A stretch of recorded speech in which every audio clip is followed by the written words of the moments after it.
Well, that's surely one of the most emotional presentations we've ever seen at the Masters. Mark Allen, the big champion. There were tears, there were hugs, there was everything at the end there. You could tell how much it meant to you, and there was so much respect between you and Kyron because you felt his pain. That was an incredible bit of sporting emotion at the end.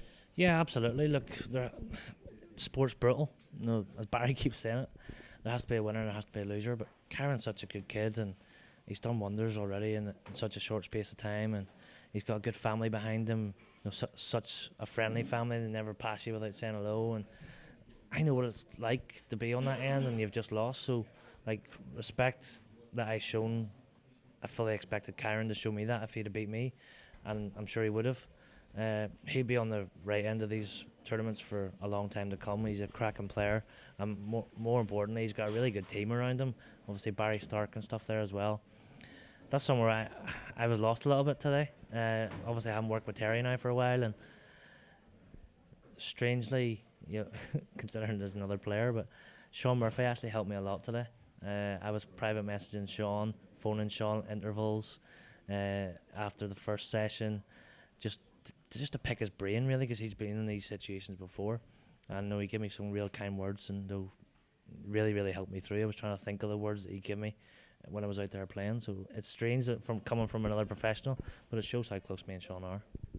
Well, and yeah, the other great moment tonight, your dad coming in before the speeches. We've never seen that before. Gave you a big bear hug and then did one for Kyron as well. That must have been such a special moment to have a hug with the old man after all that you've both been through together on this journey. Exactly. My mum and dad have put so much into my game over the years.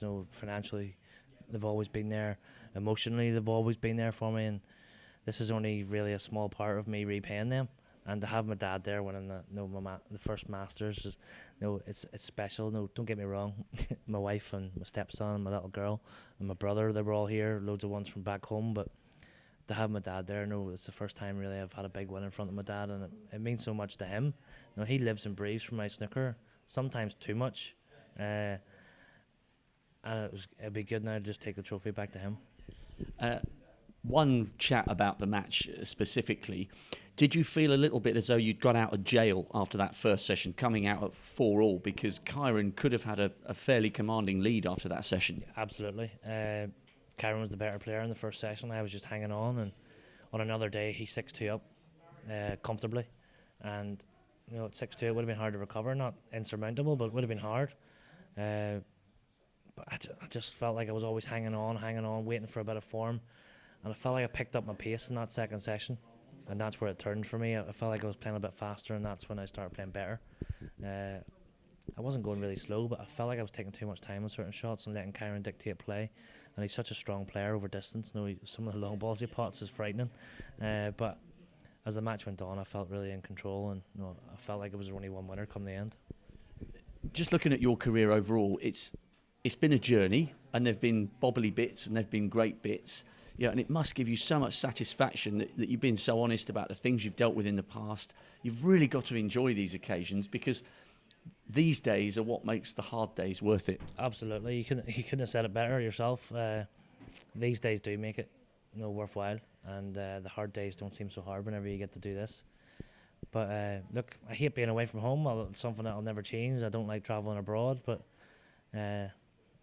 it'll definitely make it a bit easier. Obviously, winning such a big tournament here will help my family financially and stuff too, and that takes extra pressure off. That's things that are always on your mind when you're playing out there. And yeah, I've always been honest. You know what I'm like, sometimes too honest, but it's just who I am. I think it's being from Northern Ireland, we just have that ingrained in us. But yeah, I'll never change. And just finally, you've touched on Northern Ireland, you've got the shirt on. There was massive support out there tonight, and there'll be so much excitement when you take the trophy back tomorrow. It's not just a special moment for you and your family, it really is a special moment for the entire country. First time winning since Dennis back in 87. Yeah, it means so much to everyone back home. For such a small country, we always get behind our sports people. We punch way above our weight in all different sports. And I felt like I was lagging behind a little bit. McElroy, Frampton, Ulster Rugby, Northern Ireland football, they're all, even the bikers, is it Jonathan Ray just received the Queen's Honour and stuff like that. I felt like I was bringing up the tail, but hopefully now with a Masters trophy to put I can include myself in that sort of company. Been a pleasure watching you this week. You'll never forget it, and neither will we. Well done, mate. Brilliant. Cheers. Brilliant. Thanks. Cheers.